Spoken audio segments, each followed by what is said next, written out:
Halo semua, kembali lagi dengan aku, Putri Alia Parapita dari Aquaculture 2018.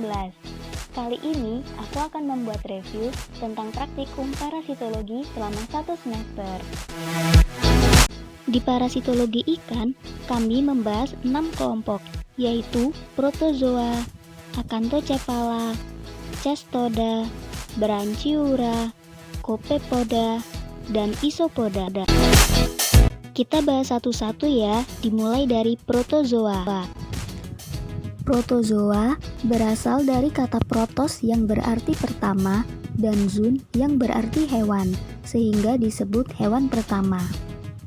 Protozoa ada yang hidup soliter bebas berenang di air, menempel di suatu tempat, dan parasit pada tanaman, hewan, serta manusia.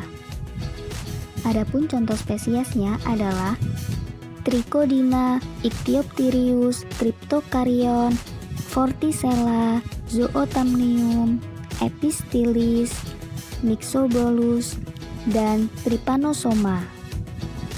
Trichodina dan Ichthyopteryus merupakan ektoparasit pada ikan air tawar. Cryptocaryon merupakan ektoparasit pada ikan air payau seperti ikan bandeng. Vorticella, Epistylis, dan Zootamnium merupakan ektoparasit pada udang. Myxobolus merupakan ektoparasit pada ikan air laut seperti ikan kakap. Trypanosoma merupakan endoparasit yang biasa ditemukan di dalam darah.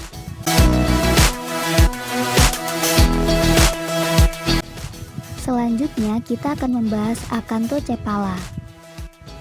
Acanthocephala berasal dari bahasa Yunani, yaitu akanthos yang berarti duri dan cepal yang berarti kepala.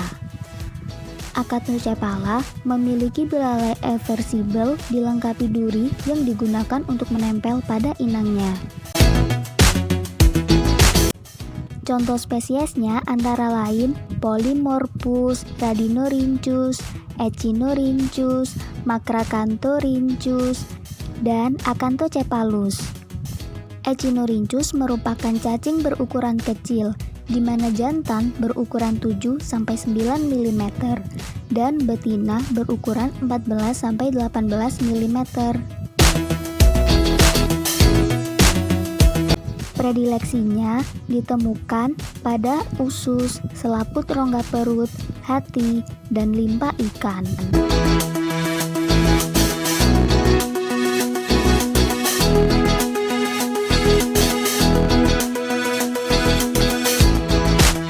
Radinorhynchus merupakan cacing berukuran besar, betinanya berukuran hingga 70 mm.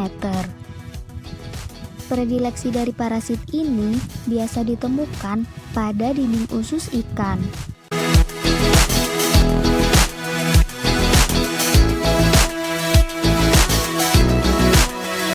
Sekarang adalah Cestoda. Cestoda memiliki badan berbentuk pipi dorsoventral dan bersegmen. Larva Cestoda masuk ke traktus digestivus pada inang. Spesiesnya antara lain Ligula, Dipilobothrium, Pilobothrium, dan Lithocestus. Dipilobothrium latum biasa ditemukan di mukosa usus. Inang antara pertamanya adalah Copepoda. Inang antara keduanya adalah ikan. Inang definitifnya adalah manusia dan hewan mamalia. Pilobothrium squali ditemukan di rongga perut. Inang antara pertamanya adalah Copepoda dan Crustacea. Inang antara keduanya adalah ikan dan cumi-cumi. Inang definitifnya adalah mamalia laut. Selanjutnya, kita akan membahas tentang Branchiura.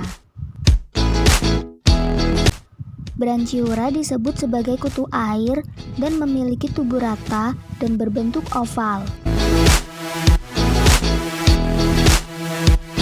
Contoh spesiesnya ada Argulus, Dolops, Dipteropeltis, dan Conopeltis. Argulus biasa ditemukan di sirip, insang, dan kulit pada ikan air tawar.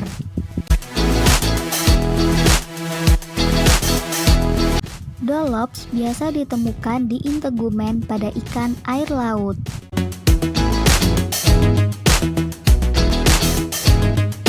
Dipteropeltis biasa ditemukan pada insang di jenis Pimelodus blochi. Conopeltis ditemukan pada kulit, sirip, dan insang pada ikan air tawar.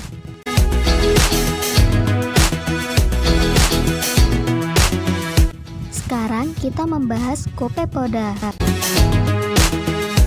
Copepoda berbentuk silindris dan anteriornya lebih besar, memiliki antena pada bagian kepala yang umumnya sangat panjang. Contoh spesiesnya ada Lernea, Ergasiluus, Caligus, dan Lepteopteirus. Lernea ditemukan pada sirip, insang, dan kulit pada ikan air tawar.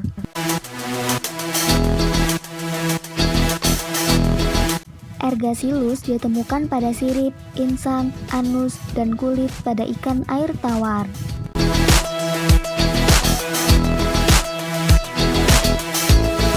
Caligus ditemukan pada inang dan kulit pada ikan air tawar dan ikan air laut.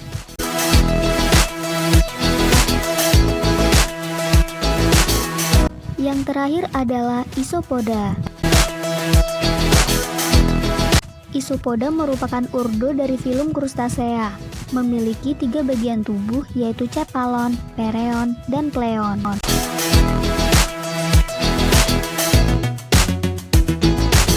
Contoh spesiesnya adalah Octolasmis dan Cimotoa. Octolasmis ditemukan menancap pada insang pada kepiting bakau.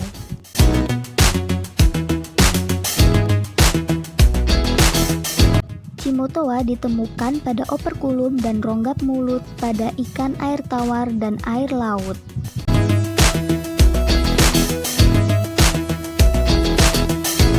Nah, itu tadi adalah review aku tentang praktikum parasitologi selama 1 semester. Nggak banyak sih, tapi semoga itu bermanfaat. Terima kasih untuk para dosen parasitologi yang telah membagi ilmunya. Dan special thank you untuk Mbak Alisa sebagai abstrak aku dan kelompok 9B. Sekian yang dapat saya sampaikan. Maaf bila ada kesalahan. Akhir kata, wassalamualaikum warahmatullahi wabarakatuh.